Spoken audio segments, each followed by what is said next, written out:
নমস্কার। গল্পের নাটক চ্যানেলে শ্রোতা বন্ধুদের স্বাগত জানাই।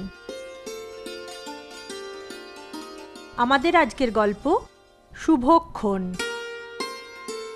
গল্পকার নারায়ণ গঙ্গোপাধ্যায়, পাঠে সুখেন্দু, উপস্থাপনায় কেয়া। গল্পের নাটক চ্যানেলের নিবেদন শুভক্ষণ।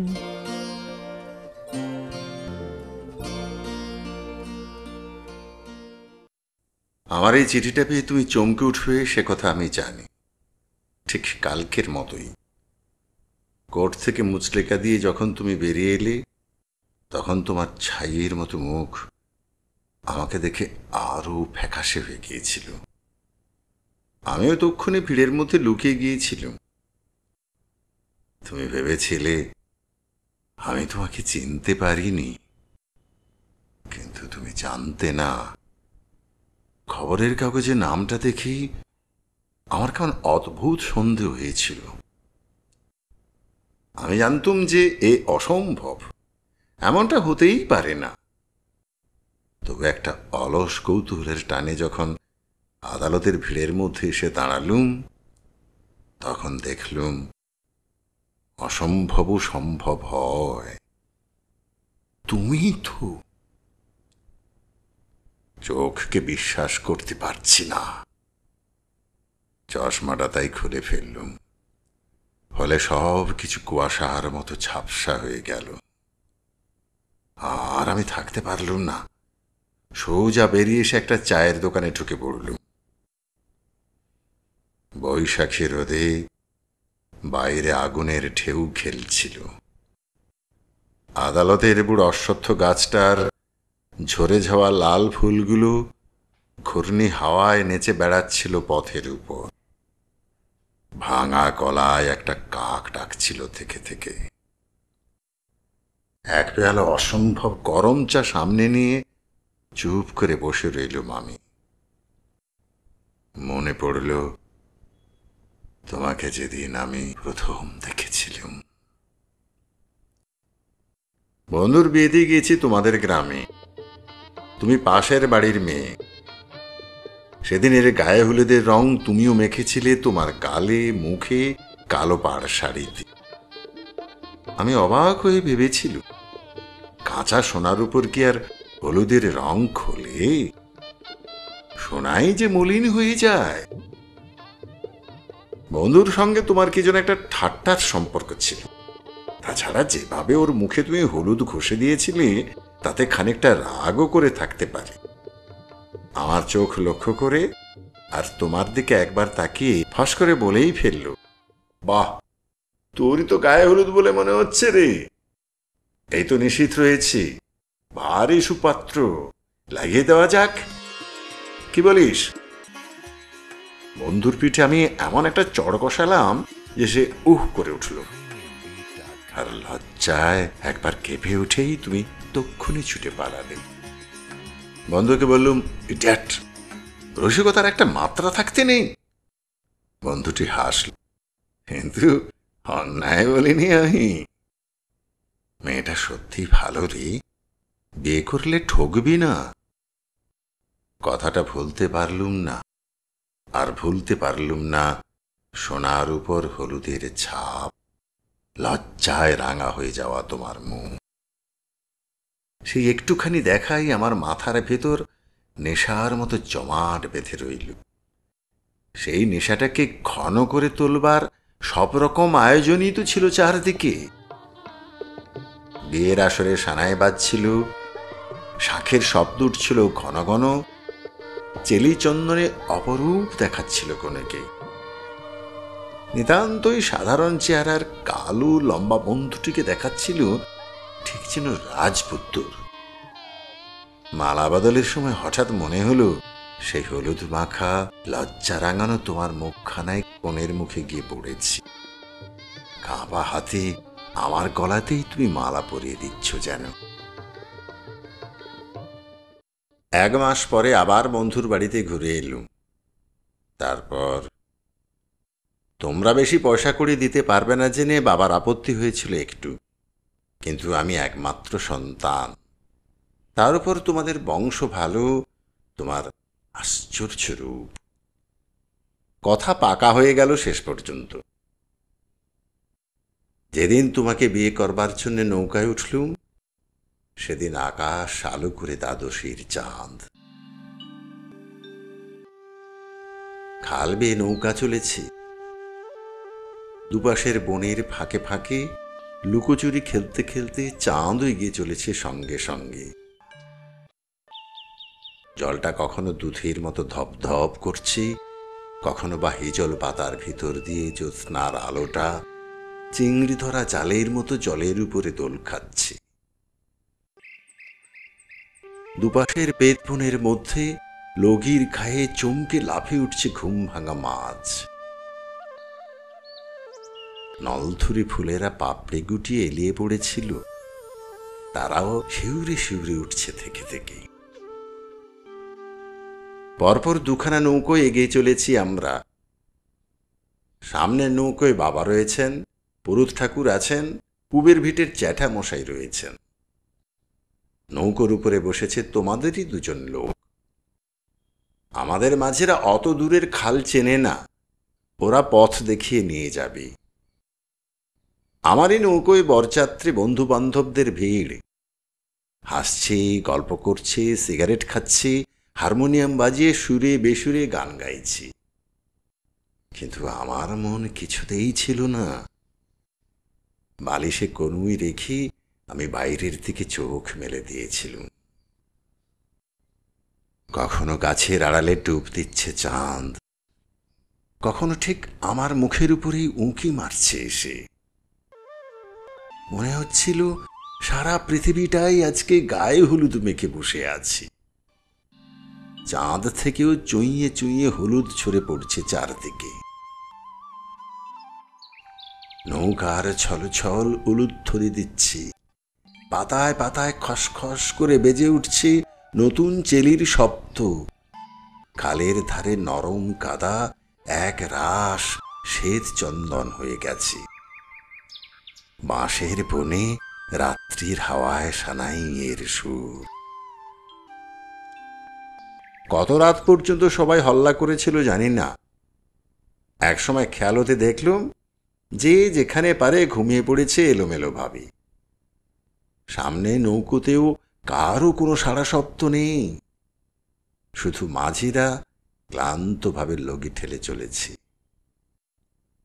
তখন আমি ভাবছিলুম তোমাদের বাড়ির কথা। সেখানে কি কারো চোখে ঘুম আছে আজকে?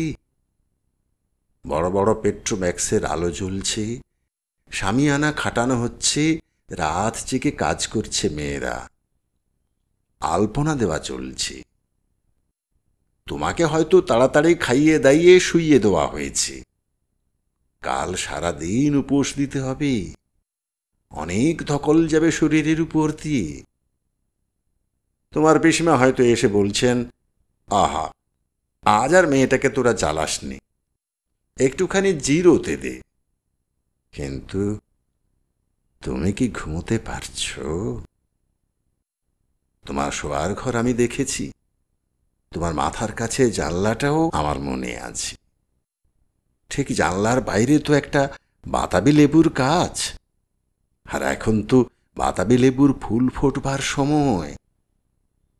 নিশ্চয়ই তার মিষ্টি গন্ধে তোমার ঘরখানা ভরে গেছে। আমার মতো চাঁদের আলো তোমারও মুখের উপরে ঝরে পড়ছে, তুমিও ঘুমোতে পারছ না কিছুতেই। আধ বোঝা চোখে বাইরের দিকে তাকিয়ে তাকিয়ে ভাবছ প্রতিটি মুহূর্তে আমার নৌকো এগিয়ে আসছে তোমাদের ঘাটের দিকে।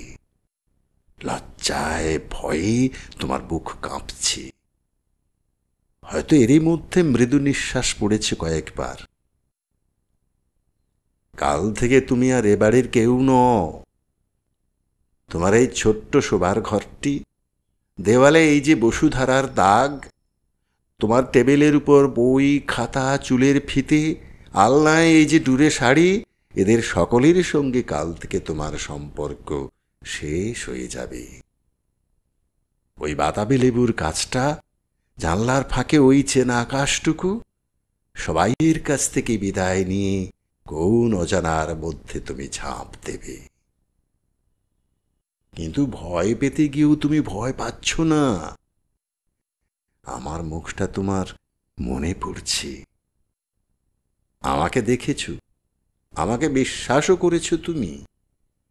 সেই অজানার মধ্যেও আমি আছি তোমার পাশটিতে। তোমাকে রক্ষা করব, আশ্রয় দেব। যদি কখনো দুঃখ পাও, চোখের জল মুছিয়ে দেব। আমাকে তুমি বিশ্বাস করেছ।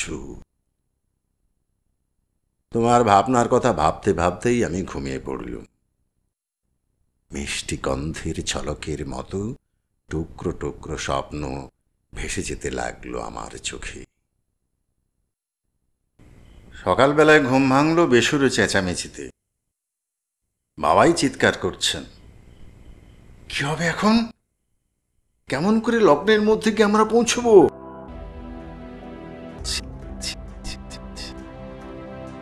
আমার মান সম্মান সব গেল, আর ভদ্রলোকেরও সর্বনাশ হয়ে যাবে। এখন কি উপায় করি? বুকের মধ্যে যেন আমার হাতুড়ির ঘা পড়ল।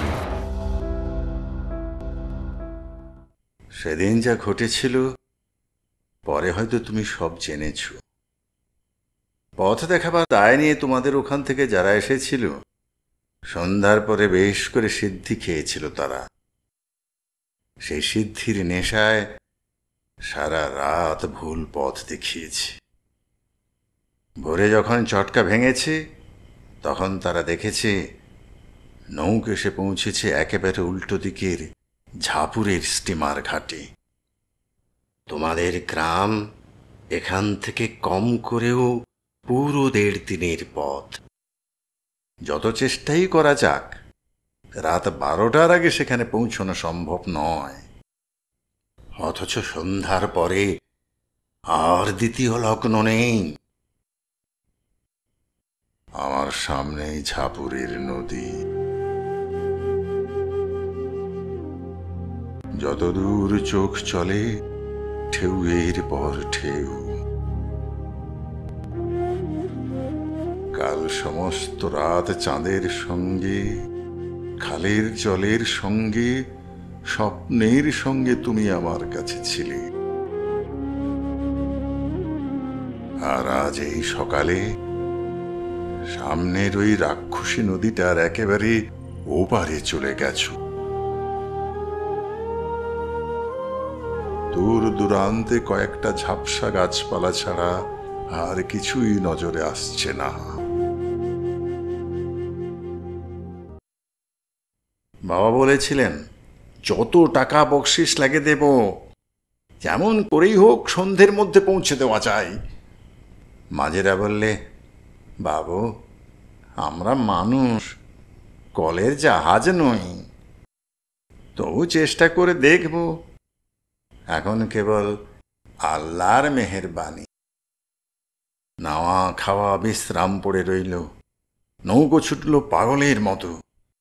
জোয়ারের মুখে দাঁড় টেনে, বৈঠা ফেলে, লগি ঠেলে, বাইচে দৌড়ির মতো চলল নৌকো। বরযাত্রীদের মুখে কোনো কথা নেই। বাবা কেবল ঘড়ির দিকে তাকাচ্ছেন বারবার আর বলছেন, আরো আরো তাড়াতাড়ি, আরো। গা দিয়ে তর তর করে ঘাম পড়ছে মাঝিদের, মুখ দিয়ে ফেনা। আর আমি, আমার কথা কি বলবার দরকার আছে কিছু? পথে দেখানোর লোক দুটো গন্ডগোল বুঝে ঝাপুর ঘাটে নেমে গা ঢাকা দিয়েছিল। তাই রাস্তা জিজ্ঞেস করতে করতে আর অসুরের মতো বাইতে বাইতে মাঝিরা প্রায় অসম্ভবকেই সম্ভব করে তুলল। কিন্তু তবুও শেষ রক্ষা হলো না। তোমাদের ঘাটে যখন নৌকা পৌঁছল, তখনও 0.5 ঘন্টার মতো লগ্ন আছে। বাবা বললেন, ভগবান আমাদের মুখ রেখেছেন, কিন্তু তোমরা অপেক্ষা করনি। বেলা 9টায় যাদের আসবার কথা, তারা এসে সন্ধ্যা 6:30টায় পৌঁছলেও পৌঁছতে পারে, এ আশা তোমরা কি করে রাখবে? পাড়াগাঁয়ের সমাজ লগ্নভ্রষ্ট হলে চাঁদ যাবে, অন্নপূর্বাকে কেউ ঘরে নিতে চাইবে না, তোমারও তো রূপের জন্যেও নয়। আমাদের আর তোমাদের বাড়ি পর্যন্ত পৌঁছতে হলো না, তার আগেই খবর এলো নিরুপায় হয়ে তোমার বাবা গ্রামের একটি অকর্মা ছেলেকে একটু আগেই পিড়িতে এনে বসিয়েছেন। বিয়ে আরম্ভ হয়ে গেছে। বাবার সমস্ত মুখ কালো হয়ে গেল। বললেন, গায়ে কারো অরক্ষণে আমি নেই, শুধু শাঁখা সিঁদুর হলেই চলবে। 10 মিনিটের মধ্যে জোগাড় করো। ছেলের বিয়ে না দিয়ে, বউ না নিয়ে আমি ফিরব না। এইবার আমি বাধা দিলুম, সে হয় না বাবা, তার দরকার নেই। বাবা বললেন, দরকার আছে, এ অপমান নিয়ে গ্রামে ফিরতে পারবো না। আমি বললুম, আমার পক্ষে এই অবস্থায় বিয়ে করা সম্ভব নয় বাবা, আমাকে তুমি ক্ষমা করো। তাছাড়া কেবল আজই নয়, আমি আর কোনো দিনই বিয়ে করব না। বাবা কিছুক্ষণ আমার মুখের দিকে এক দৃষ্টিতে তাকিয়ে রইলেন, তারপর বললেন, বেশ, তবে তাই হোক। নৌকো মধুগঞ্জের বাজারে নিয়ে চলো, আজ রাতটা সেখানে বিশ্রাম করে কাল ভোরে আমরা ফিরে যাব। বরের টোপরটা এক ফাঁকে আমি খালির জলে ভাসিয়ে দিলুম, কেউ টের পেল না। আকাশের দিকে চেয়ে দেখলুম আজ আর চাঁদ নেই। খানিকটা মেঘ উঠে এসে তাকে আড়াল করে ফেলেছে। খালের জল কালির মতো কালো। দুধারে বেত বনে বাতাসের শব্দ যেন কর্কশ হাসির মতো শোনা যাচ্ছে। নৌকো যখন তোমাদের ঘাট থেকে ক্রমশ দূরে সরে আসছে, তখন ভাগ্যের একটা নিষ্ঠুর ব্যঙ্গের মতো ঘন ঘন শাঁখের আওয়াজ আর উলুধ্বনি ভেসে এলো। হয়তো সম্প্রদান আরম্ভ হয়েছে। বাবা একটা সিগারেট ধরিয়েছিলেন, সেটাকে তক্ষুনি ছুঁড়ে ফেললেন জলের মধ্যে। আমি তার মধ্যে আমার আকাঙ্ক্ষার পরিণামটা দেখতে পেলুম। এক টুকরো লাল আগুন হাওয়ার মধ্যে 4-5 সেকেন্ড ছুটে গিয়ে সেই কালের মতো কালো জলের ভিতর চিরকালের মতো হারিয়ে গেল। ও আর কোনো দিনই জ্বলবে না। শুধু আমার বুকের ভিতরে একটা পোড়ার যন্ত্রণা সমানে জ্বলে যেতে লাগলো। বালিশের মধ্যে মুখ গুজে পড়ে রইলুম আমি। চন্দ্রহীন আকাশে চলন্ত মেঘগুলোর সঙ্গে সঙ্গে আমার শুভক্ষণটিও ভেসে চলে গেল।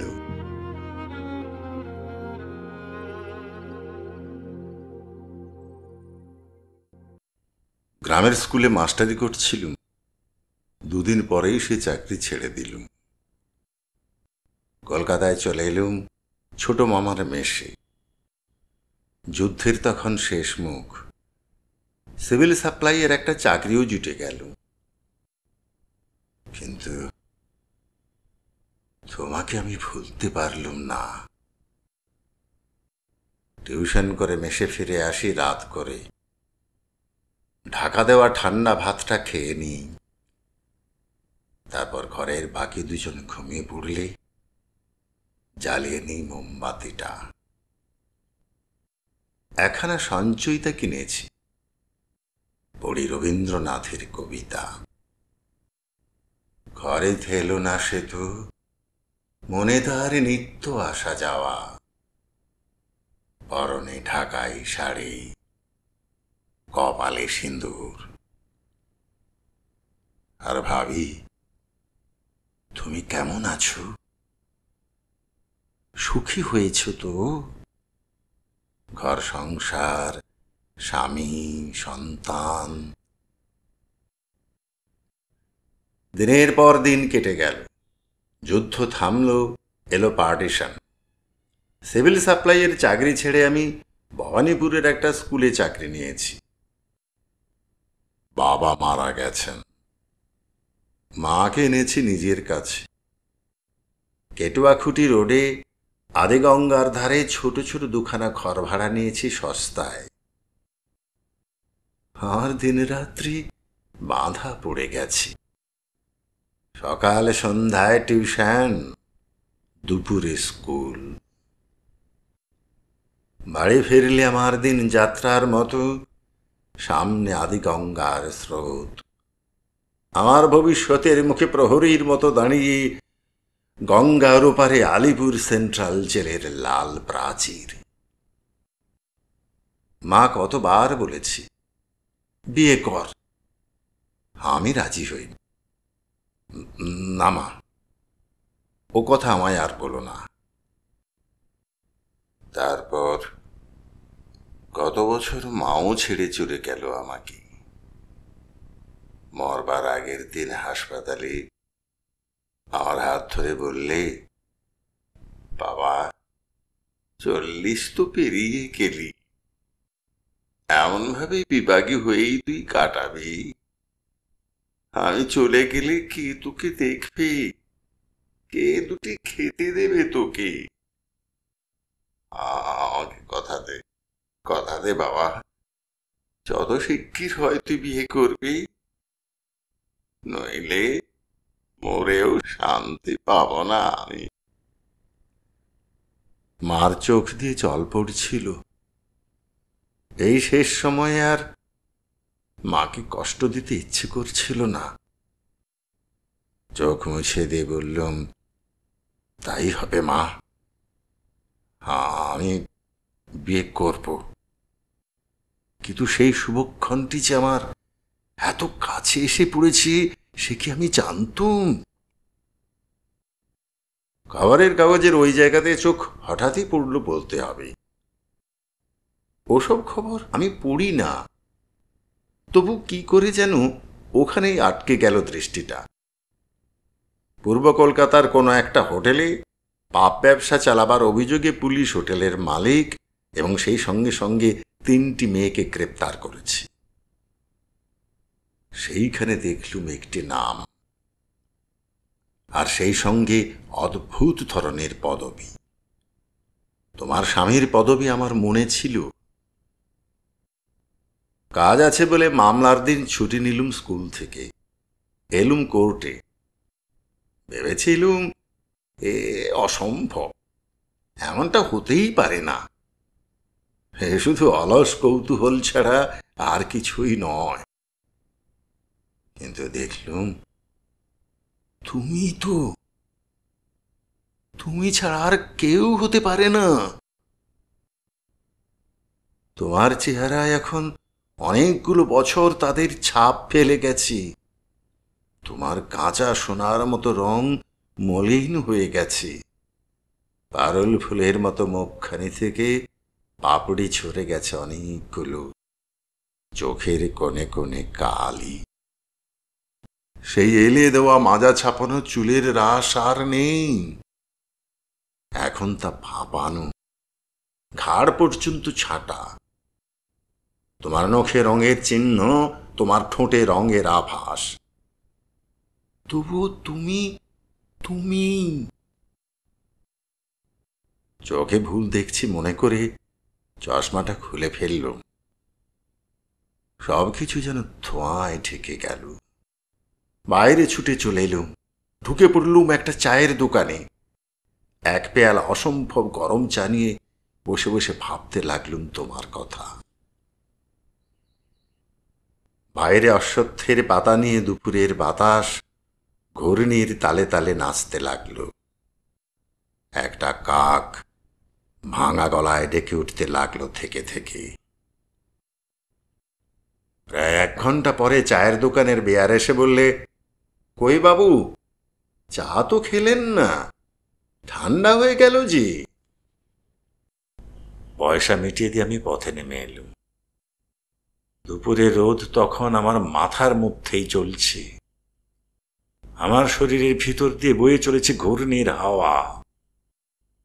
জানি পাকিস্তান হওয়ার পর সব অন্যরকম হয়েছে। চোখের সামনে এমন অনেক কিছুই তো দিনের পর দিন দেখছি যা কোনো দিন কল্পনাও করতে পারা যেত না। কিন্তু তুমি তুমি কেমন করে ভুলবো সেই গায়ে হলুদের রং, সেই নারকেল বনের ছায়া, সেই বাতাবি লেবুর গন্ধ। আবার এলুম কোর্টে। তোমাদের মামলার দিন। দলে দলে লোক হাজির হয়েছে আদালতে। বোধহয় এইসব মামলায় এমনি করেই ওরা আসে। সহানুভূতির চাইতেও নগ্ন কৌতূহল আর নিষ্ঠুর ব্যঙ্গের ভিড়। তাদেরই মধ্যে আমি নিজেকে লুকিয়ে দাঁড়িয়ে রইলুম। দু চোখের জল ছেড়ে দিয়ে তুমি জবানবন্দি দিলে। পার্টিশনের পর স্বামী নিয়ে এসেছিল কলকাতায়। তারপর স্রোতের শ্যাওলা এ ঘাট থেকে ও ঘাটে। বাচ্চাটা ক্যাম্পেই মারা গেল কলেরায়। শেষকালে যদিও কলনের খড়ের ছাউনিতে মাথা গোঁজবার ঠাঁই হলো, তো পেটের খাওয়া জোটে না। তোমার স্বামী সামান্যই লেখাপড়া জানত। দেশে অল্প স্বল্প যা ছিল তাই নাড়াচাড়া করে খেত। বাকিটা সময় কাটাতো বখামো করে। কলকাতায় এসেও কোনো কাজ জোটাতে পারল না, কিন্তু শয়তানির দলে জুটে গেল ঠিক। তারপর একদিন কালীঘাটে নিয়ে যাওয়ার নাম করে তোমাকে একখানা বড় নীল রঙের মোটরে তুলে দিলে। সেই দিনই তুমি দেখলে তোমার পায়ের তলা থেকে মাটি সরে গেছে, মাথার উপর থেকে মুছে গেছে আকাশ। পাতালের সিঁড়ির একটা নিয়ম আছে, এক ধাপ পা দিলে আর পরিত্রাণ নেই। একটু একটু করে একেবারে তলায় নামিয়ে নেবে। আলো আর মাটির জীবন থেকে বিদায় নিলে শেষ পর্যন্ত।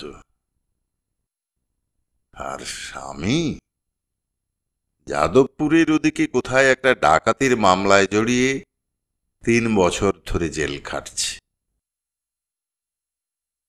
সব খুলে বলেছিলে তুমি, একটি কথাও গোপন করনি। আদালত থমথম করতে লাগল। যে চোখগুলিতে নগ্ন নিষ্ঠুর কৌতুক আর কৌতূহল ঝকঝক করে জ্বলছিল, কখন যেন সব নিভে গেল। আমার আশেপাশেই কয়েকটা দীর্ঘশ্বাসের শব্দ পেলুম। হাকিমও কিছুক্ষণ চুপ করে রইলেন। কি আর বলবার ছিল, তবুও আইনের মুখ চেয়ে শাস্তি দিলেন। Till the rising of the court, ভদ্রভাবে ভবিষ্যতে বেঁচে থাকবার মুচলেকা। ছাইয়ের মতো মুখ নিয়ে তুমি বেরিয়ে এলে। পথের ভিড়ের মধ্যে চকিতে দেখতে পেলে আমাকে। ভয়ানকভাবে চমকে উঠলে একবার। তারপর মনে করলে আমি নিতান্তই একজন পথ চলতি। তোমাকে দেখেও চিনতে পারিনি। আর আমিও তৎক্ষণাৎ তোমার সামনে থেকে সরে এলুম। কিন্তু তখনই আমি বুঝতে পারলুম কি আমাকে করতে হবে। তারপর কাল সারা রাত আমি ভেবেছি। সমস্ত রাত নিজের সঙ্গে আমার লড়াই চলেছে। তাকিয়ে দেখেছি বুকের ভিতরে যে জায়গাটা পুড়ে অঙ্গার হয়ে গিয়েছিল, সেটা এখন এক টুকরো হীরের মতো জল জল করে জ্বলছে। যা ছিল আগুন, তা আলো হয়ে উঠেছে। সে আলোই জ্বালানি জ্যোতি হয়ে আমার বুকখানাকে উদ্ভাসিত করে তুলেছে। আমি যে তোমাকে ভালোবেসেছিলাম। দুপুরে আবার গেলুম কোর্টে। অনেক চেষ্টায় তোমাদের মামলার উকিলকে খুঁজে পেলুম। আরো অনেক চেষ্টায় তোমার ঠিকানা। আমি স্কুলমাস্টার বলেই ঠিকানাটা দিলেন, নইলে কিছুতেই দিতেন না। আমি ঠিক করেই নিয়েছি, জীবনে একবার শুভক্ষণকে আমি হারিয়েছিলাম। সেদিন আমার কোনো হাত ছিল না, আর সেই শুভলগ্ন আবার এসে পড়েছি। এবার আর ভাগ্যের উপর বরাত দেব না। এই শুভ মুহূর্তটিকে আমি নিজের চোরেই জয় করে নেব। মার কাছে দেওয়া প্রতিশ্রুতি পালন করব আমি। তোমার স্বামী, আমি জানি সে কেউই নয়। তোমার আমার মাঝখানে সে হঠাৎ করে এসে পড়েছিল, আসবার কোনো প্রয়োজন ছিল না তার। আর এতদিন ধরে সে কি দিয়েছে তোমাকে? দিয়েছে দুঃখ, দিয়েছে অকথ্য অপমান। দুটি বীরের বাহু বাড়িয়ে তোমাকে রক্ষা করা দূরে থাক, নিজের হাতে অন্ধকারের পথে তোমাকে ঠেলে দিয়েছি। তোমাকে আমি উদ্ধার করব, আইন আমাকে সাহায্য করবে। আর সময় নেই, আর আমার দেরি করা চলবে না। একজন হোটেলের মালিক জেল খাটছে, কিন্তু ওর মতো আরো অনেক মালিকের অভাব নেই। এক্ষুনি আমাকে তৈরি হতে হবে, ওদের কেউ তোমার জীবনে এসে পড়বার আগেই। আমি জানি কেটুয়াখুটি রোডের এই টিনের ঘরই তোমার আসল জায়গা। আমার মনে পড়ছে সেই গায়ে হলুদের রং, সেই লেবু ফুলের গন্ধ। চিঠি লিখতে লিখতে চোখ তুলে দেখছি আদি গঙ্গার জলে দুধ বরণ জ্যোৎস্না ঢেউ খেলছে। জেলখানার প্রাচীরটা চাঁদের আলোয় আবছা হয়ে গেছে। এখন আর কোনো বাধা নেই। কাল সন্ধ্যায় আমি তোমাকে আনতে যাব। তুমি আসবে আমি তা জানি। এমন শুভক্ষণ কি তুমিও মিথ্যে হতে দেবে না। লণ্ঠনের তেল ফুরিয়েছি, তা যাক, বাইরে চাঁদ উঠেছে, আর সেই হিরেটা ধক ধক করে জ্বলছে আমার বুকের ভিতরে।